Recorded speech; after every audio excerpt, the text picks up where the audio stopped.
Hi there. Okay, here's video number 2 for YouTube. Prayers and how God cannot answer the prayers. First, for God to answer any prayer, he must either break the laws of physics or free will. Now, free will is apparently really important to the concept of Christianity, and it's really important to Christians.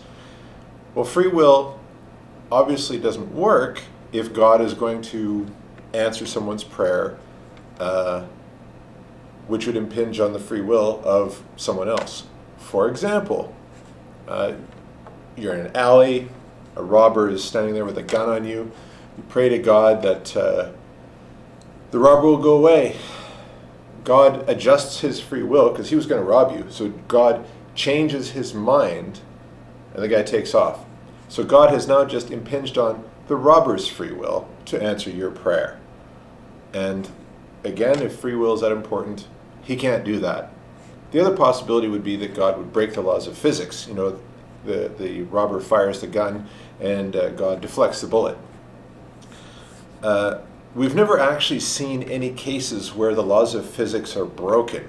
There's no strange mysteries, unexplained, you know, there's UFOs, but those aren't really unexplained, are they?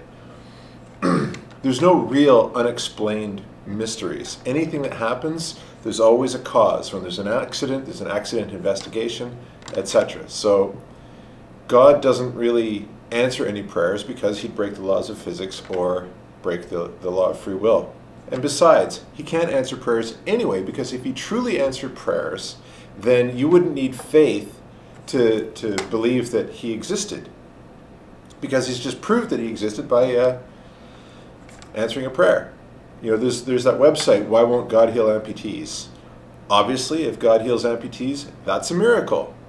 That's something that has never happened in the history of man, and for it to happen would be a miracle. Therefore, it would prove God, and therefore the whole faith argument kind of falls apart.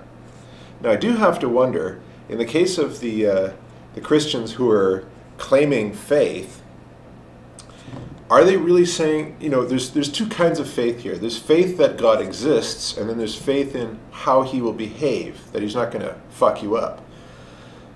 I have a wife and I have kids, and I have faith in my wife and in my kids that, you know, well, especially my wife, that she's not going to sleep around and not going to leave me.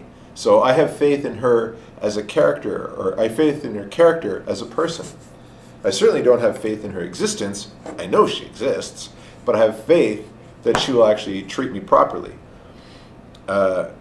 If that's the kind of faith that you need in God, well, that's fine. I don't have a problem with that. So, you know, God shows himself to somebody, say me, and then I can decide whether or not I'm going to believe he's going to treat me well or not. Now, obviously, he doesn't have a really great track record with that. Look at Job.